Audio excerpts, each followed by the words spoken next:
Hello YouTube, we're back again for the last time, for now anyway. If you haven't been here before, we're Ian and Jane. We've been reviewing Edinburgh Festival Fringe in this year of 2021. We saw 42 shows in total. Oh, did we? Yeah, if you include the sword swinging exercise class, anxiety making, which was meant to be a show, and I also included the space press conference. That was a sort of show. Okay, yeah, it was. So we saw a few shows on that, but I only put that down as one. So what we're going to do in this video is we're going to give you our top 10.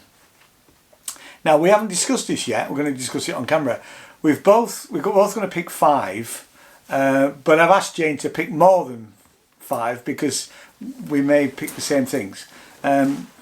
So Jane's got 11 and I've got 10. Actually, I've got 12 now. Oh God, here we go. So we're going to pick out of those our top 10. We're asked by one of our contributors online who posted in the comments, Michael.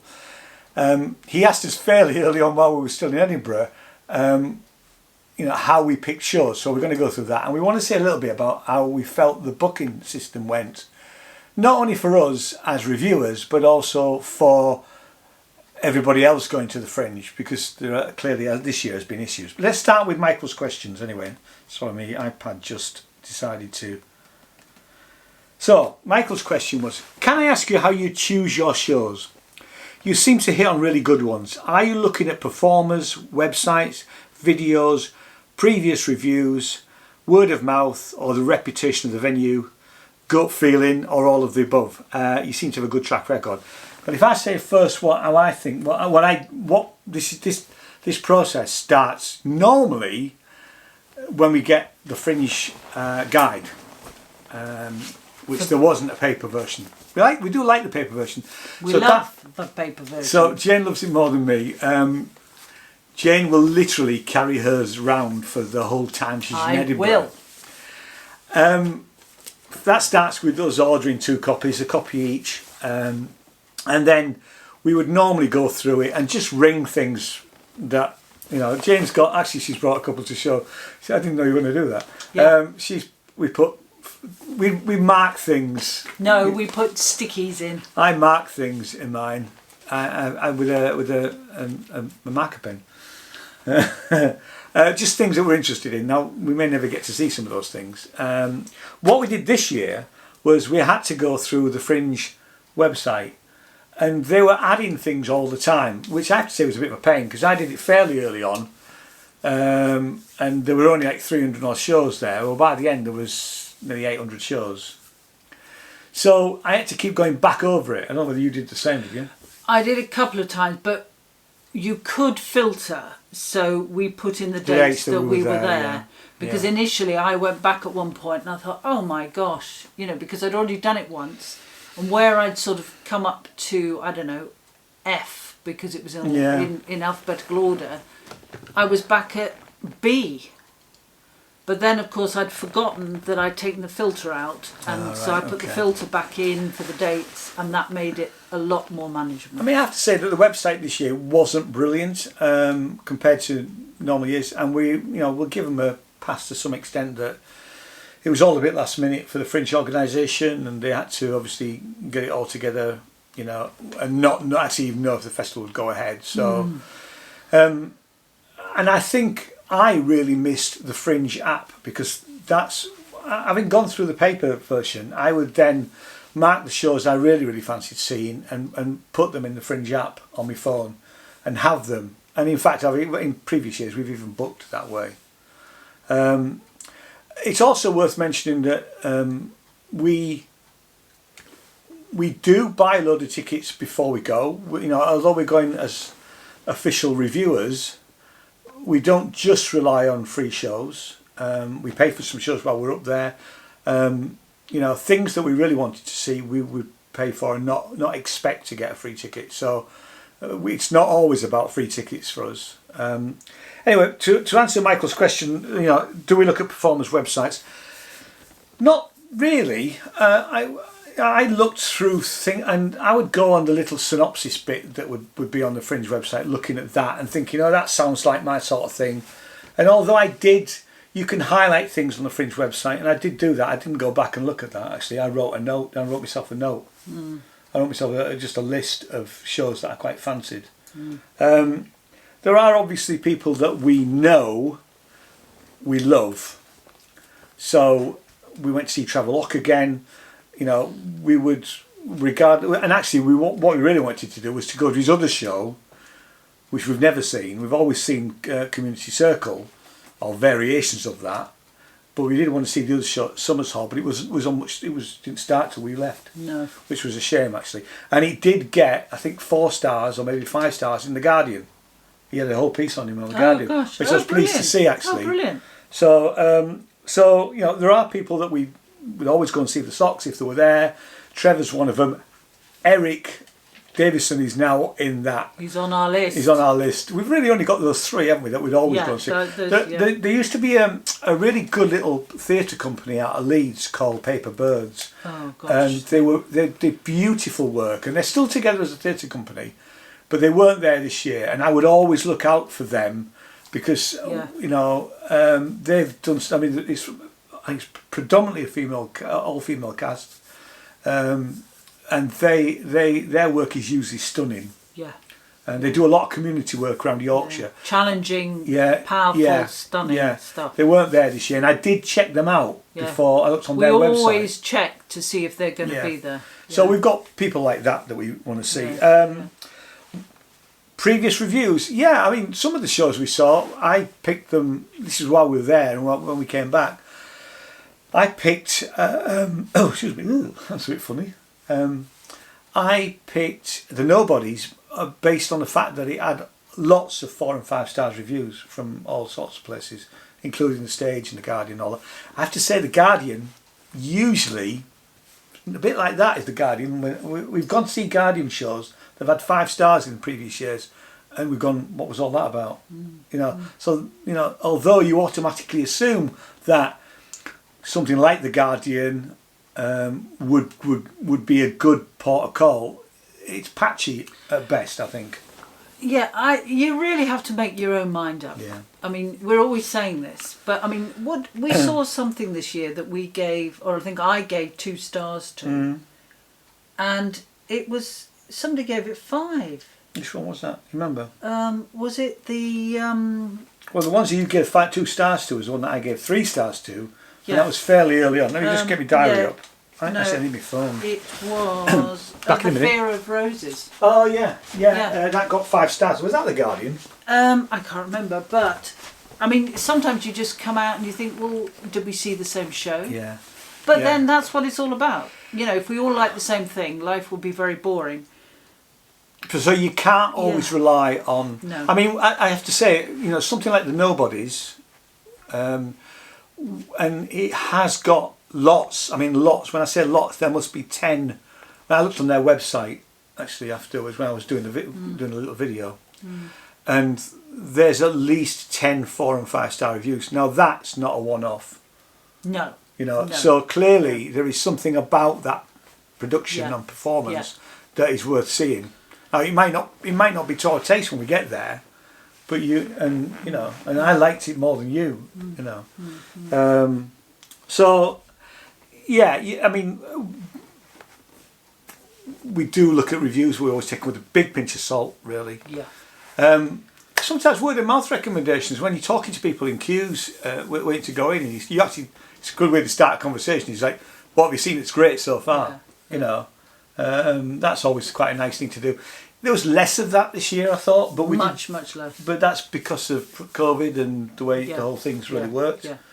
I mean, we're sort of Go on, what? I mean, I have to say that I predominantly go straight to theatre. And I don't. Certainly this year. I mean, when I go through the paper, I don't know whether we'll ever have paper back again. You can see, because they're all predominantly at the back. You need to probably hold it up to the camera a bit more. Yeah, sorry. Yeah, it's all theatre. And in fact, when I went through the online, this year, it was all theatre. There was a lot more theatre than other things. And maybe spoken word. I'm interested in. And like Ian, I go on the synopsis, and I don't know whether it's instinct because we've been to so many now, but I don't know. I mean, I ignore the all the stars mostly because when you say the stars, you mean the big TV? Yeah. No, I meant the star system. But we equally, yes, we avoid anybody that's that you can go to see any time. There's nothing wrong with those people. I mean, we've got tickets to see Mark Watson coming to our local theatre. We wouldn't necessarily bother going to see Mark Watson up at Edinburgh. We have in the past, actually. Yeah, we have. Yeah. But the guys that you see on TV, and Mark Watson's brilliant, and we're looking forward to that night. But Edinburgh for us has always been about the little guys to some extent, or the little theatre companies that have done the whole thing on a shoestring budget, and they've done everything they could to get there. And you do see, you see some stuff that is absolutely gobsmackingly brilliant. I mean, an example would be probably 3 Chords and the Truth, which obviously we saw as basically a read through, but I really want to see that on the theatre, and I hope that they that they get funding enough to bring it over at some point in the future, because I think that was theatre worth seeing. Like Jane picks theatre, I tend to just go through everything apart from children's stuff. So I don't tend to pick circus type things. But we have seen. Yeah, we have. Yeah. Circus in the past. We're not close-minded to seeing almost anything really within reason. The things we tend to stay away from, and there's been almost none of it this year, is these sort of American high school productions that you always used to sort of come over. But we have seen those in the past. We have seen those in the past. We've seen some very good ones. Yeah, but we would tend to avoid them. We also tend to avoid... and one of the popular shows this year was the Simon and Garfunkel songbook type show. There's a lot of those. A lot of those sort of things. And we tend to avoid that. Not that we've got anything against Simon and Garfunkel, but, I would have wanted to see them do it, not somebody impersonating them. I think we certainly walked past quite a few places where there was a Carole King and one, and anyway, there were lots out there, and they sound fantastic, and certainly if you love their music, then that's great. I mean, I suppose I personally, like Ian, just want to put that. I'll listen to the original record or whatever. I'm much more interested in it being something, theatre based. I mean, that is my big we did preference. go to the jazz, which was part original music, part covers, but that was slightly different. It was just a lunchtime type jazz thing in a hotel. I mean, we did in 2019. We saw a show about Paul Simons, which I believe it's done very well. It's been in the West End, and he's taken it over to Broadway, I believe now.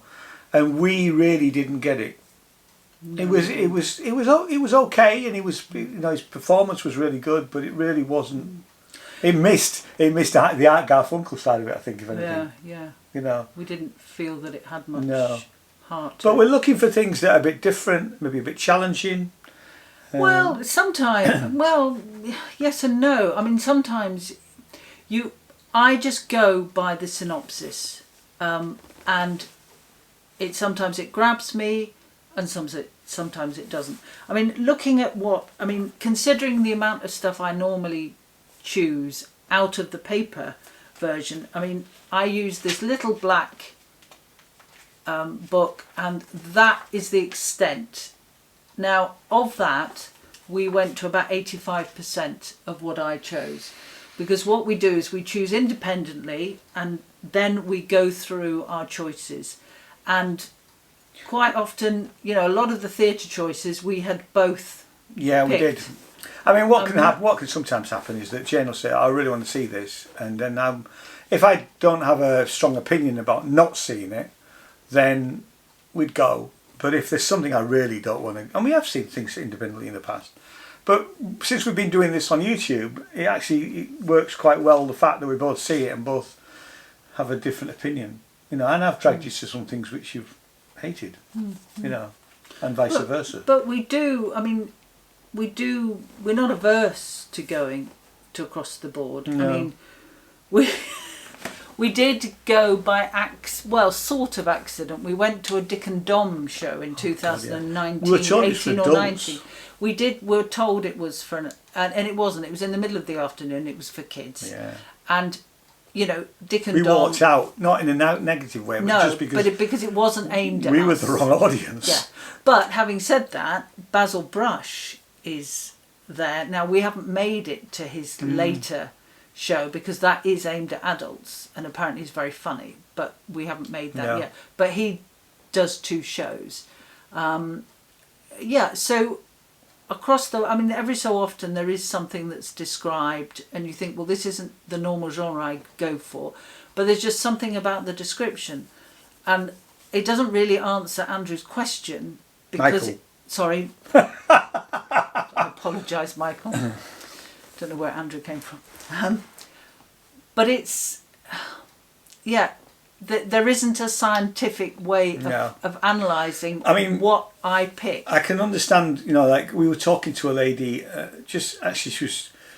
we were stood in the queue and she approached, we were right at the front of the queue, and she approached the girls' tickets, sorting everybody's tickets out, and she said, I want some, so they were already there for the day, and they wanted to see they'd come mainly to see comedy. And I get that some people will go and all they really want to see is a load of really good comedy. And we did give them, we told them to go and try and see Trevor. We gave her far more theatre and completely ignored the fact because we didn't know at that point a lot of comedy. Yeah. But we did suggest the Free Fringe because a lot of this year in particular, a lot of the comedy appeared to be on the Free Fringe. Now that isn't normal because you usually have a lot of bigger stars, but they just weren't there this year. They were coming, but they were only like coming for a day. Yeah.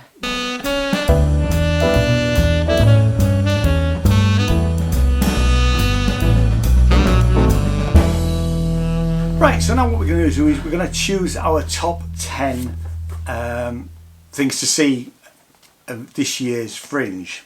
Now these are not in any particular order. Like I said, we've picked more than 10. I know that for sure because we think we're going to have some duplicates. Do you want to go first? Okay. So, like I said, they're not in any particular order. Just these are the top 10 things. So like Ian said, in no particular order. I have mediocre white male. Surprisingly, I haven't got that one. You haven't you? No. Oh wow. Oh well. And I'm glad it's there. I mean, to be fair, some of them I thought you might pick anyway, but no, I didn't pick that one.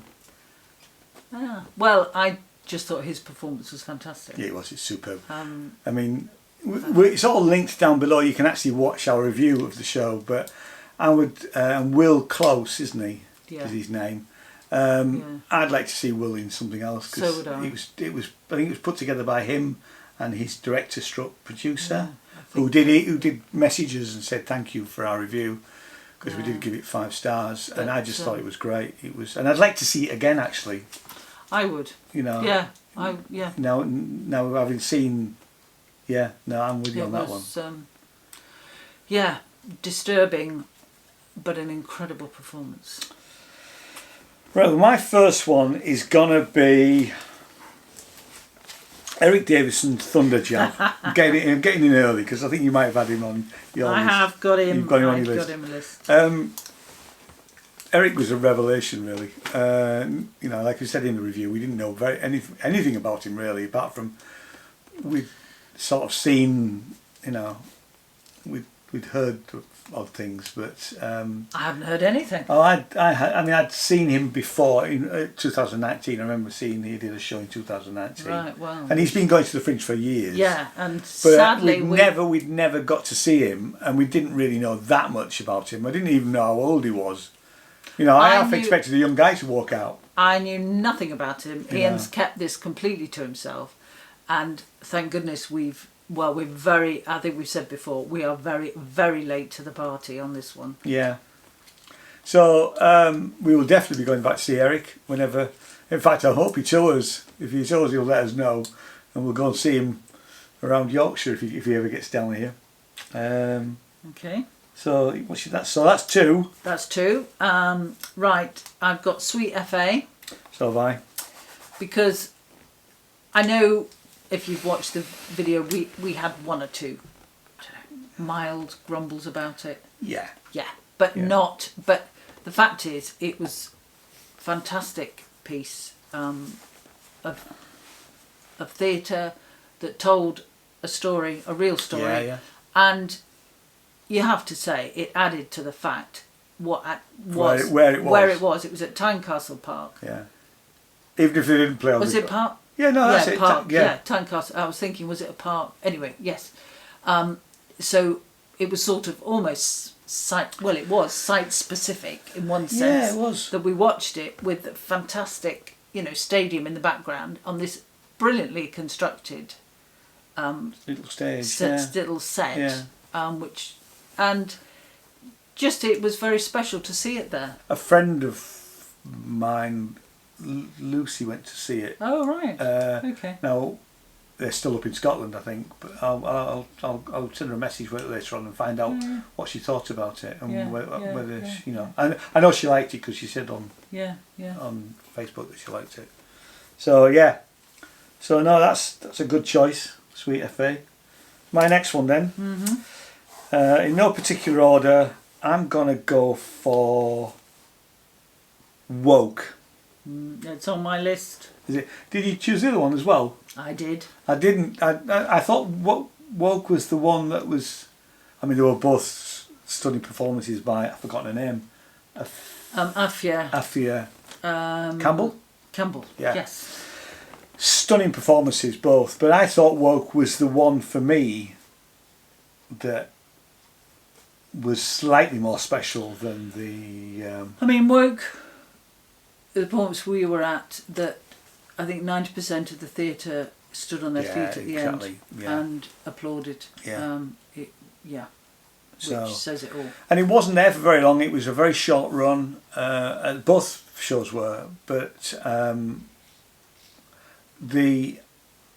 think that you'll get a chance to see it at some point in the future. Yeah. So yes, because she has done it before, so I'm sure she will. Yeah. Yeah. So do it again. Watch out for her because I think she's amazing.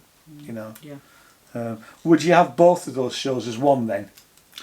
Well, possible? Yeah, because I've got 12 and not 10. Then yes, let's have that. Okay. Let's have that. So Woke. What was the other show called? Black is the colour of Black is the colour of my voice. Yeah, about Nina that Simone. was about Nina. Yeah. Yours next choice, isn't it? So I'm going to go for, and I haven't got the full title, Elsa McTaggart. Oh yeah, I didn't pick Elsa, but because Elsa McTaggart, When the World Stood Still. Yes, thank you. I was just going to check that on my list because it was music, Scottish folk,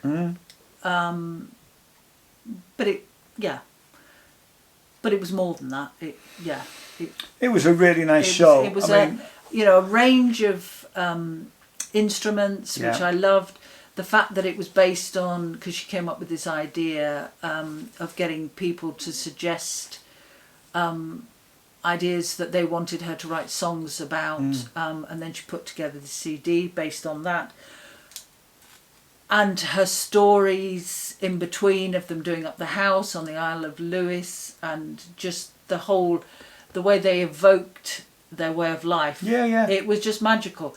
And it was at something like 11 o'clock in the morning, and I know I'm repeating myself again, but it was just such a wonderful way to start the day. It was great, yeah. 10 to 11 was the time of the show. They were great. Yeah. We saw quite a lot of them because they're a lovely couple. And they really made us want to go to Lewis. So, I mean, they did another show which was about Eva Cassidy, and I almost wish we'd seen. To be fair, we wouldn't normally have have gone to see that show because for all the reasons we mentioned about the fact that we don't go and see shows like. But actually, I would have liked to see Elsa do some of the Eva Cassidy stuff. Yes, I think in retrospect, we should have maybe tried to. And hopefully, if they're there next year, we'll go. We'll go and see it. Yeah. But they're great, and certainly check out our music. They don't have a massive presence online in terms of streaming. I don't think. I haven't checked because when I was talking to Gary, he said that they mainly still sell through CDs through their website. So you can buy her CDs and you can buy the book, which is great. Beautiful photographs. So all of that. But have a look. Yeah. So have a look at her website. Like I say, I'm not sure how much of her stuff is actually on streaming services because they have a Bandcamp actually. That's the best. That's right. Because Gary was telling us about they mainly try and sell things through their Bandcamp site. If I find it, I'll put it in the links down below. Okay. Anyway, no, that was. So my next one is gonna be Miss Lindsay's Secrets, which I know you picked. Oh, that's one of mine. I knew you'd pick it. Yeah, it was one of yours. So that's number 5, isn't it? 6. Oh God, here we go. I just thought it was. You picked it, and you really picked a good one there because it ticks all of the boxes. It was storytelling. There's a little bit of theatre involved in that, although they weren't professional actors. It was a family affair. I loved the fact that their daughter was, I've forgotten her name now, but was doing the music and the sound design, and everything was on stage. And it was beautifully done. True story. And it was beautifully done. It was just beautifully done. You know, the fact that they have all the letters that were written. Yeah. All I'm going to say, by him to her. Yeah. That's all I'm going to say. You will be able to see it again because I think they're going to try and tour it. I know they talked about take it to Canada, but I think now they're probably going to try and tour it a bit more. Right. Because there's a little video on their website which is a short thing about them creating it, and I've actually used a bit of it in the radio show. Right. Okay. With a bit of music and a bit of the dialogue and a bit of the him reading the letters to her and all of that. Yeah. But they apparently had done 3 shows, and then lockdown happened. So they'd started to perform it, right, and then the world changed really. So I think we're probably going to get a chance to see it. Yeah, and it was absolutely delightful. Just brilliant. Delightful. Really. Yeah. Oh, good. So I'm glad. Right, so it's me, isn't it? Yeah. Me again. Number 7. 7. Right, I'm going to go for corpsing. I didn't go for corpsing. Actually, I didn't put it in there. Yeah. Because this was, I mean, potentially we could have hated this because it was a bit frenetic at the beginning. There was one character who was sort of a bit OTT for me, but actually once it settled in to the narrative, it was very funny. It was well done. It was it was a bit of a farce, but they did it really well, all 3 characters, and there was a great twist at the end. There was. There is. Yeah. It was good fun. It was good fun. Quite different from sort of some of the more serious stuff that we watch. It wasn't challenging in that sense. No, it wasn't. But it was great fun. And there was a really nice bit. I probably said this in the review. Actually, there's a lovely bit where it almost became serious about grief for a very short. But it was beautifully handled because we go from what is a really funny comedy into this little nice poignant bit and then back into comedy. Now that's hard to do. I think really. And I think hopefully you'll get a chance to see that. I don't know whether these. There is this. Edinburgh and Scotland have got this team of small theatre companies, and we ended up seeing most of their productions. I mean, certainly Corpsing was part of that. There were some of the other ones as well. Shook was was one of those. The after party was another. Yeah. And there is some really great actors, young talented actors coming out of out of Scotland. Out of Scotland. Not just Edinburgh, but just out of Scotland. And, So, we need to watch these guys, because I expect to see them on the telly. Yeah. Really. Yeah. Okay. Right, another one for you. Yeah, that was 7, wasn't it? That was 7. So, my next one, I'm going to go for Shook, because we've just been talking about... I know. Well, Yeah, that's number 8, is it? Yeah, that's number 8. Yeah. Now, Shook was the prison drama, which, like I say again, all reviews are down below. And we got to know these guys. We got to know them first at the Space Press launch. And can I just... Yeah. Without interrupting, this was an example of seeing something for 2.5 minutes and it grabbed us. Yeah. So we went to see the show.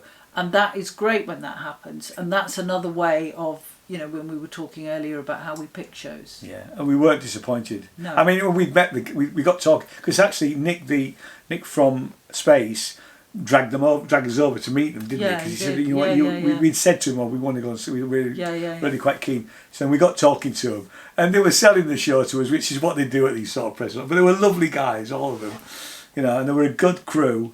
And then we bumped into them on the street and had another chat to them.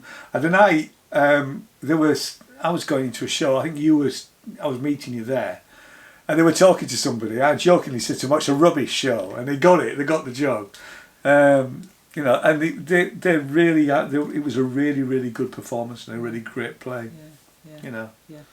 So 2 more, 1 each. Right. Okay. I'm going to go for Spring. Oh, the right, Spring. Mm-hmm. Yeah. And I have that down as well by the Patel Dance. Yeah. And like I said, we wouldn't normally have chosen it, would we? Well, no.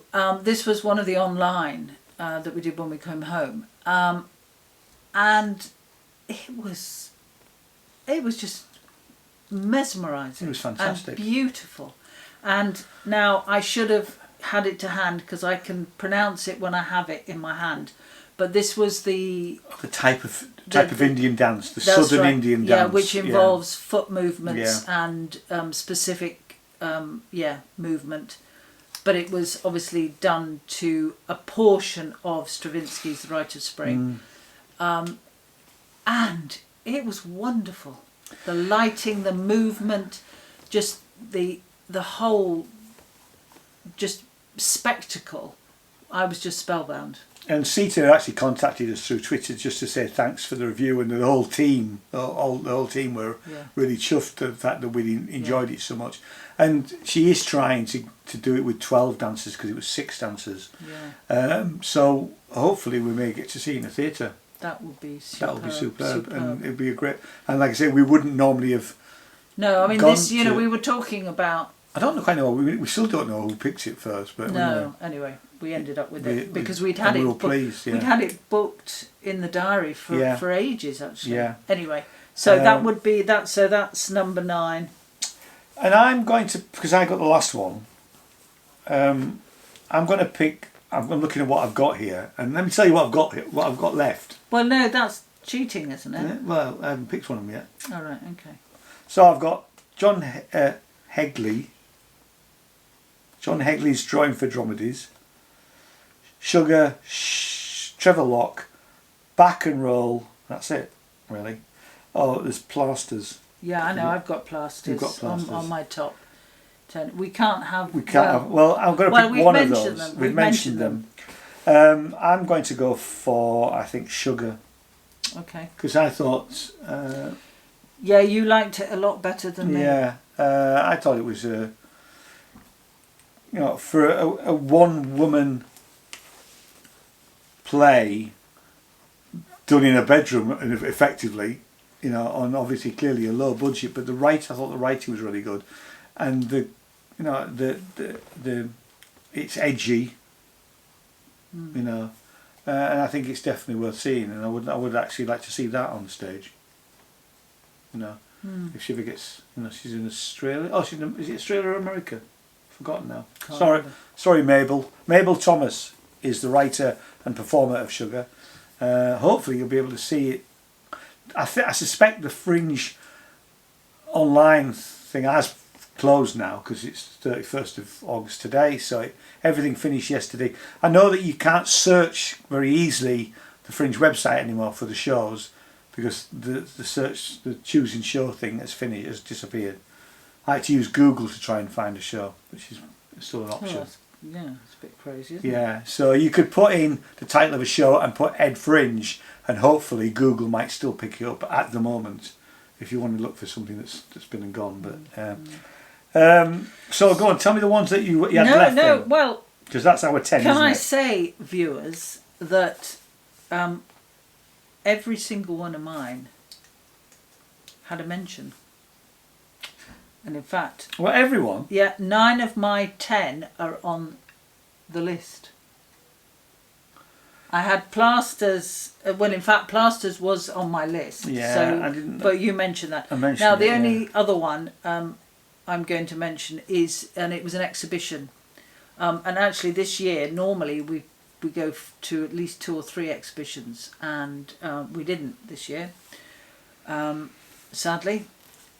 And there was a lot of exhibitions. We never even went down to the National Gallery. No. We didn't have time. We didn't see Princess Street. No, we never walked down Princess Street. Which is, I think, first. Which is crazy. Anyway, the one that we did make it to was Archie Brennan, Tapestry Meets Pop. And this was, I've never been to a Tapestry exhibition. But to discover that, what Archie Brennan did, and he was working for about 70 years of his life, 60, 70 years, and he set up the Dovecote Studios in Edinburgh, and how he transformed the art of tapestry. It was just wow. It was really good. And it's not a name I'm going to ever forget now. No. And the fact that this was, obviously a large retrospective exhibition of his work in the place where he had worked for most of his life, and he worked abroad, and he was based out in... Anyway, he was all over the place, setting up sort of tapestry and craft studios and things. It was fantastic. Yeah, no, it was really good. I mean, I think you enjoyed it more than me. I did not enjoy it. I did enjoy it, and I had long enough. I mean, you went upstairs, didn't you? And so I didn't want to do that. I'd seen the exhibition. I thought it was really, really good. I sat and watched a little video on him, and him with his team of weavers working on tapestry, which I thought was fascinating. No, it was good. It was good. And it's still on, actually. Although it's part of the Fringe, I think it's still on. Well, it probably will be because Dovecote Studios. Yeah, it'll be. I think it's beyond. I mean, it's there. It has. It's obviously its own. So if you're going to Edinburgh, it has its own gallery and its shop and everything. So it's there anyway. It's still on for a while, I think. Yeah, well worth popping in to see. The only other things I had as was I've already mentioned the fact they weren't in the top 10, but there were 3 Chords and the Truth. And I also mentioned the Nobodies, which I thought were special mentions of sorts, really. Okay. What do you think was the most disappointing thing that you went to? Oh, now that's a bit... Now that doesn't mean to say that's a curveball. Right, can I tell you mine then? Well, hang on. You better. Oh, right. Dear gosh. My most disappointing thing, I think, was the multi-story going to see Sunshine on Leith, which I was really looking forward to it. Yes. And the issues with the underperforming PA and the ridiculousness of the poor girl not being able to hear her at all when she was giving a crucial part of the story was incredibly disappointing. Do you know, I will join you on that. I'm just quickly looking at everything we went to see. I mean, there were things that we didn't... I mean, there were a couple of things that we gave 1 and 2 stars to, and and actually one of the things that Michael had said, he said he liked our star system in the fact that, if one of us liked it enough to give it 3 stars, no matter what the other person said, that's more productive than just, and we are aware that, that here we are sitting criticising to some extent people's hard work, but you have to be honest and say, well, if we didn't think it was very good, you know, well, it wasn't very good, and there were a couple of things that really did factor into that, you know. And having said that, you know, we did do reviews, but I didn't heavily promote that because I don't think that's fair. No. You know, so we are aware that, you know. I mean, sometimes it's because we're not the right audience. Yeah. We're not engaged. We don't like the material. But that's a subjective, personal view. On other times, probably not very often. Yeah. Something is badly done. Yeah. Which again, you know, I say that with respect to the performers and the production because they are up there doing it. But equally, you know, you feel who was overseeing this performance because I'm maybe not expressing it very eloquently, but I think there's a difference. It is interesting as well. I mean, because I watched some more of the online stuff that Jane didn't want to, and I wasn't going to review them. But there were 3 things that I watched, and I'm not going to mention them. And I never got all the way through them. So in effect, that's almost like a walkout. And the reason, and I'm not saying they were rubbish. I wasn't engaged with them, and you know, after 15 minutes. I think it was around about 15 minutes each time, actually, or thereabouts. I thought, I'm actually not enjoying this, and I'm just not going to, you know, I'm not going to watch any more of it. So, you know, that is in effect, a walkout. But, you know, for me to turn around and say that was terrible, you know, it just wasn't for me, really. You know, or I didn't. One of them in particular, it didn't. You know, what I read and what I was watching did not match up at all. That happens. Now, when that happens, yes, you're disappointed to some extent. You know what? You've got a choice. You either, if you're in a real theatre or a real room or a back of a pub or whatever, you either stay or you go. You know, here you can turn the TV off. You know, and I did that on 3 occasions really.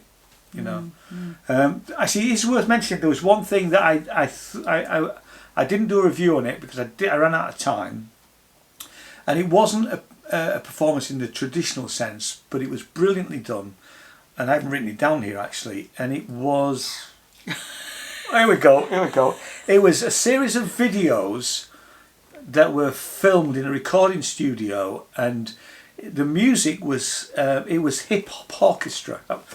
HipHop Orchestra. Right. Okay. So, and I will link to their website down below because it was about 30 minutes, maybe 40 minutes max. It was played live in this recording studio with a rapper, and they had like a string quartet, so it crossed boundaries. It crossed hip hop music, which is not really my bag, with classical music, and they were using bits of Mozart and all that sort of things as themes through it. Yeah.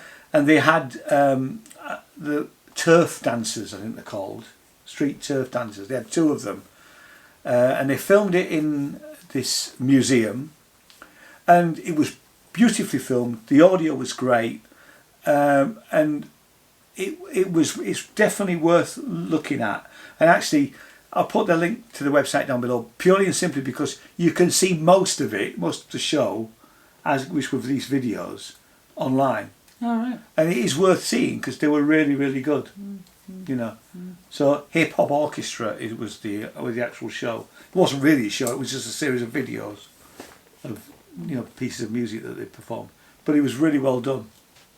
And I ran out of time to do a review of it. Really. All right. Okay. You know. But definitely worth seeing. 4 stars. Anything else? No. I mean, I did say I agree with you about Sunshine on Leith. It just made me think that I think over the last, certainly the last 2 Fringes before this, we've ended, when we've left Edinburgh, the last thing we've seen has been quite a big, spectacular production, because we saw Game of Thrones the musical. Oh, that was wonderful. And we saw something, and I can't remember what it was called, but there was people in the front row got covered in blood. That was that big American actress in it. That was. What was that called? I want to. It's no, gone. I can't remember what it's called. And that was very funny and very. I mean. Yeah. You didn't sit in the front 2 rows unless you because you'd literally got covered in fake blood. They had plastic to cover you up. Yeah. But it just so happens that I know we've seen a big production at the end of. So Sunshine on Leith wasn't picked for that reason. No. It just happened to be the last thing we saw before we left, and because we knew the film, we knew the songs, we loved the Proclaimers songs, and we liked the story, etc. And it was disappointing. I mean, it was difficult to get. I mean, it was difficult to. It took us the whole of our time up there, because I think we'd first of all contacted the Fringe office, and they said they didn't reply to us about that. So we ended up contacting the I can't remember which production company. Anyway, the email eventually got to the right person after us. They must have forwarded it on to Fringe people. I don't know. Anyway, somebody eventually contacted us. And then they asked us not to come on the particular date we were going to come, because it was an understudy night apparently. And then we obviously, we really wanted to love it, because I thought the performances were we were great. Coming out singing it, and the performances were great, and they were just. It was just such a shame technical. And interestingly, we did have a comment from somebody, because we somebody else went and they had a load of skateboarders. They had the same sort of issues with the sound generally. Yeah. They might not have had the lady whose mic was off, but they had a load of skateboarders outside, and I mean that we heard kids running around, because you're literally just you're out in the open, and there's not even a proper fence as such really.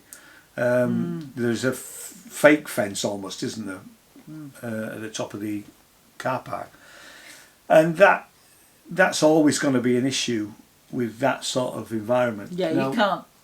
Unless you block off the whole area, which you can't do, then it's a problem really. Anyway, but we agreed on that. That was the biggest disappointment. Yeah. It was. Yeah. And that was nothing to do with the performance. The performance was brilliant, and it would have got 5 stars if it had not been for the technical issues. Yes. Really. So. Yes. Okay. Yeah. So thanks so much for watching. Thank you, Jane. Thank you, Ian. Gosh. We may see Jane again. I'm hoping so. I'm hoping she'll do more next year. Well, even maybe I only before. come out for the Edinburgh Fringe.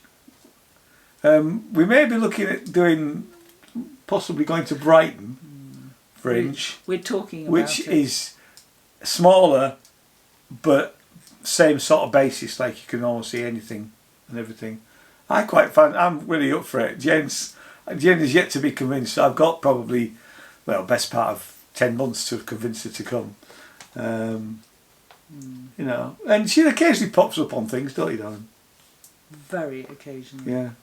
So the channel is back to normal now, really. So we're back to 1, maybe 2 videos a week on average. Bit more synthesized stuff. So all of you guys that have missed all the music stuff. There will be some videos coming on Korg Op 6 synthesizers. We are going to go and maybe do some filming at the Fang Fest, which is nothing to do with goths. No. Is it? It's a festival of practical arts. Yeah. At a place called Fangfoss, which is in East Yorkshire. So I think it's got a great name, Fangfoss. Fangfest. Oh, Fangfest. Yeah, sorry, Fangfest. So I'm hoping to be able to buy some wicker dragonflies. Willow dragonflies. Willow. Right. Sorry, made out of willow. Because the last one we bought, because it had been in the garden for a long time, disintegrated. Did it just completely? Yeah, and then of course there was no Fang Fest last year. No. So very much. It's a very small, quite an intimate little thing, which is quite nice actually. It's only we're going to spend a couple of hours there at the weekend. So you may see a video about that. I may feature. You may see the back of my head. Yeah. Oh, I'll be talking to you. And hopefully by then my microphone setup will have worked for the GoPro. Anyway, thanks so much for watching. Thanks for all the comments. Thank you. Thanks for all the recommendations, because we didn't say about that, but people recommending stuff. And we didn't really get to see very much of the stuff that people recommended, purely and simply because we weren't there. We weren't there. I mean, people. I mean, we were contacted with free tickets for things that were there, up in Edinburgh if we were still there. Sadly, we weren't, and I need to reply to that.